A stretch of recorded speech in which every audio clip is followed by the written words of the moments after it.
ең қиын сәттер сол інімнің қайтыс болғаны, содан кейін күйеуімнің аварияға түскені, сондай қиын болды. Мен сол жерде құладым, жыладым қарап отырып. Мен жолдасыма шығайын ба, ол молда ғой жоқ деп, мен молдамын ғой, мен жаңа Құранды жатқа білем ғой, аяттарды мен оқығам ғой, сен менен бұрын неге барып тәуба қыласың? Құйған шайымды пиалаймен лақтырып көрер, мына жеріме тиді, отырдым да, ой Иса, сен тірі Құдай екенің қайда? Тұрып қалды. Сөйтеді, ойбай, сен не қылдың, мені дуаладың деп, мен әкең шешең түк қойған жоқ, күйеуім боқтап жатыр. Денесі тірілдік кетті мен жақындағанда. Сонымен не болды, аяғым неге кесеміз деп жатыр деді. Иисус Христосқа сүйінші, ол орыстарды Құдай, күшті Құдай деп атам айтқан. Қиналғанда Құдайды іздейміз ғой.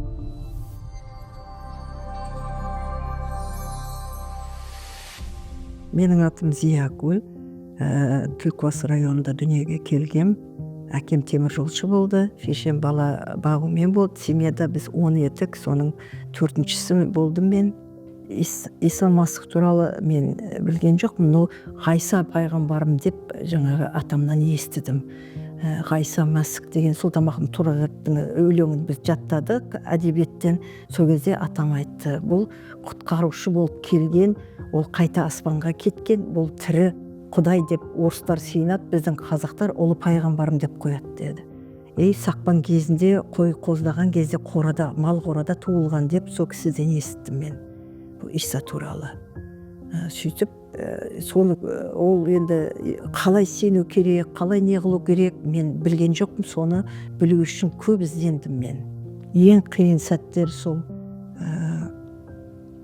інімнің қайтыс болғаны, содан кейін күйеуімнің аварияға түскені, сондай қиын болды. Сол белі сынып Қарабалтада жатты, қасында мен де жаттым бір ай. Сол кезде мен Иисус Христос көмектесші, аяғына тұрып кетсінші деп көп сыйындым. Содан Құдайға шүкір аяғына тұрды, бірақ мен кейін шығасық болып деген кезде жолдасым айтып кеттім, Иисус Христосқа сүйінші, ол орыстарды Құдай, күшті Құдай деп атам айтқан деп оған айттым. Сонымен ол да иә мақұл деді. Содан көп ұзаған жоқ, о да больницадан шықты. Енді қиналғанда Құдайды іздейміз ғой, сонда тірі Құдай деген сол Иса туралы білгім келді, көп іздедім. Көп білгім келеді ғой енді Құдай туралы, Құдай қалай көмектеседі, тек Құдайдан ғана көмек, басқа ешкімнен көмек болмайтынына көзің жетеді. Сол үшін Құдайды әбден іздедім, мен көп іздедім Құдайды, бірақ таппадым. Енді көп қиналып, шайтанның шырмауына түсті. Не болды, содан осы Иисус Христос көмектесші деп сұрап жүріп, әйтеуір шықтық. Содан кейін біз осы Тараз Жамбылға келген кезде естідік осы жерде не бар екен деп. Қауым бар екен, Иса Масихке сенеді екен, Иса Масих тірі екен деген жер. Сонымен күйеуім келіп, 2 жексенбі келіп көрді өзі. Содан маған айтты, өстіп киносын көресің ба, не қыласың ба деп. Мен сол кезде қатты ауырып жатқам. Енді Иса былай суретін көрген ғой, бірақ несіне неған жоқ. Кейін несіне қайсың үйінде көрсететін болды киносын. Сөйтіп барып ауырып, жаңадан еқіп барғам, етқан әлсіз ауырып бардым. Қарасам ақ шарфта жаңа сондай Иса.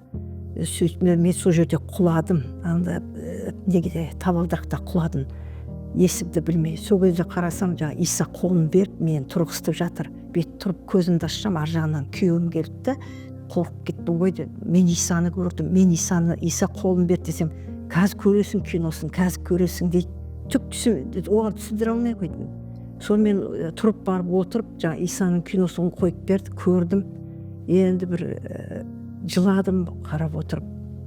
Содан кейін жаңағы әрбір нелер, бұрынғы не қылғандарым, қиналғандарым бәрі есіме түсіп, жаңағы сөйтті. Содан кейін ойладым, айтайын десем, айта алмаймын жолдасыма, айтпа деген сияқты маған. Сонымен ертесіне как раз жексенбі тұғын, қауымға барасың ба деді, барам деп. Қауымға келдік, осы иман қауымына. Сөйтіп Мұхит ағай тәубаға шақырып тұр. Кім Құдайдың қызы болғысы келсе, Құдай күтіп тұр, аспан патшалығына аты жазылады, Құдай сонымен бірге болады, Иса тірі Құдай деп жаңа сөйтті. Содан кейін мен бір күш маған шық дегендей қылды. Мен жолдасыма шығайын ба ол молда ғой жоқ деп мені жақтырмады. Ал мына жақта елдің бәрі қарап қалды. Сол кезде Бердіңгүл әпке деген әпкеміз шығып кешірім сұрады, сөйтіп сол тәуіп алды. Бәрі поздравить етіп жатыр. Сөйтті де тағы барма, Құдай күтіп тұр, Құдай шақырып жатыр деді. Сол кезде бәрі қайтадан қарап шығайын ба десем, күйеуім рұқсат бермейді. Бір уақытта өзімнің орнымнан тұрдым да барып тізерлеп отырып Құдайдан кешірім сұрадым. Құдайым, күнәм кешір енді. Сен тірі Құдайсың, сен керемет екенсің деп, сенің тірі екеніңе сенем деді. Аумин, Исаның атынан аумин деді, аумин деп тәуіп алып үйге келдік. Үйге келгенде күйеуім сен көпті күлдік ненің арасында немене құтырып кеттің, шығам деп. Мен молдамын ғой, мен Құранды жатқа білем ғой, аяттарды мен оқығам ғой, сен менен бұрын неге барып тәуіп аласың деп шай жасап отырғанбыз. Құйған шайымды пиалаймен лақтырып көріп мына жеріме тиді, отырдым да, ой Иса, сен тірі Құдай екенің қайда, ашуланып жатыр ғой деп. Сол жерде айта салдым сөйткен жолы сен кімдігі не деп жатырсың деп орнынан тұрып, осындай столдың жанына келе бергенде тұрып қалды. Сөйтеді, ойбай, сен не қылдың, мені дуаладың деп. Мен әкең шешең түк қойған жоқ, күйеуім боқтап жатыр. Сенен бұрын мен барғам өрге, сен бара салып, мен позор деді. Немене дуалап отырсың мен дейді. Мен айтам, мен ештеңе істеген жоқпын менден. Сөйтіп орнынан тұрып келіп жақындасам, жақындама дейді. Денесі дірілдеп кетті мен жақындағанда.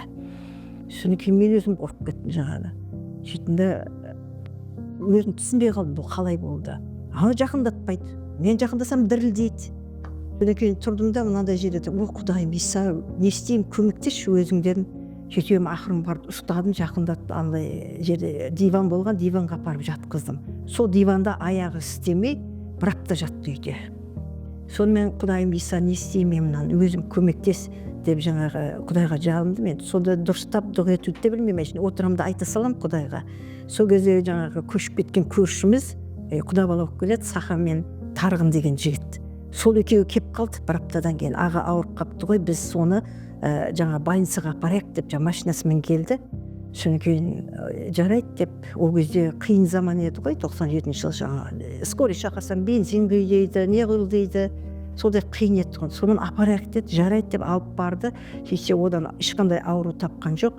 Пневмония деп, өкпесінен Қырғызстанда су алдырған, соны тапты да пневмонияға жатқызды.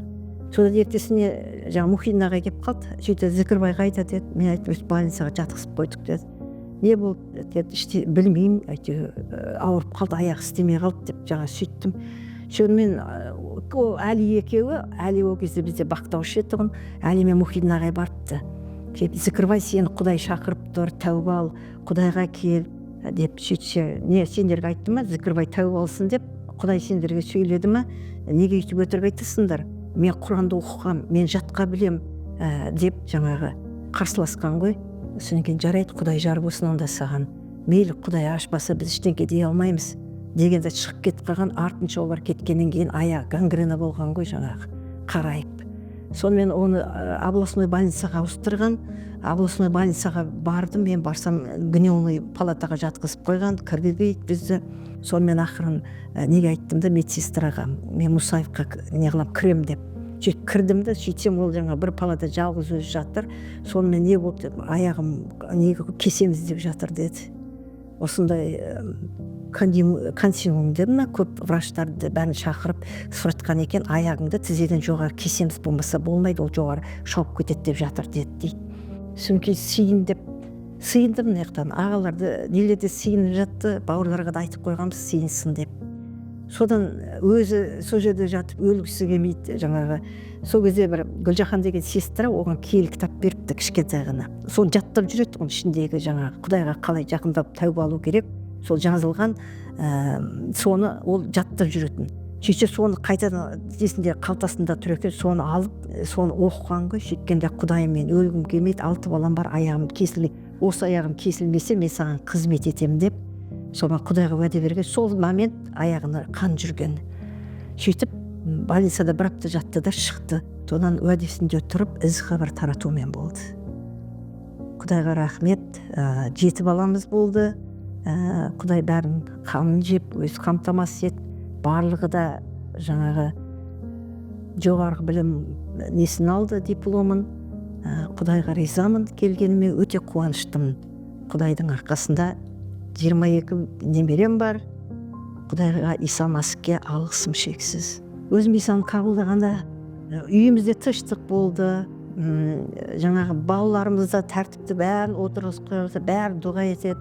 Құдаймен болды. Жүрегімде тыныштық, небір Құдайдың кереметтерін көрдім. Құдайдың дауысын да естім. Керемет, енді сұра береміз де табасың деген ғой. Құдай береді. Құдайдың бұл жердегі ең маған сондай түрткі болған, неғылғаны, Құдай киелі кітапта жазылған. Кім мені қабылдаса, соның 1000 ұрпағына дейін ақ батамды берем. Кім менсінбесе, соның немере шөбересіне дейін жазалаймын деген. Сол ақ батаға ие болу үшін Құдайдың жолында Құдайдың өсиетін орындап келе жатырмыз. Иса Масихке келсеңіздер, ешқайсыларыңызда жаңағы қиналмайсыздар. Бұл жерде аспан патшалығы жұмаққа бару кілтін беріп отыр. Кім сенсе, кім не қылса, жол шынайы өмір мен дейді, мен арқылы Құдай әкеге барасың деген. Құдай өтірік айтпайды, Құдай ешкіммен ақылдаспайды, ешкімнен ақыл сұрамайды. Ол айтқанын орындайды. Иса Масихтың киелі сөзде айтылған сөздерінің бәрі орындалады. Мен соған көзім жетті.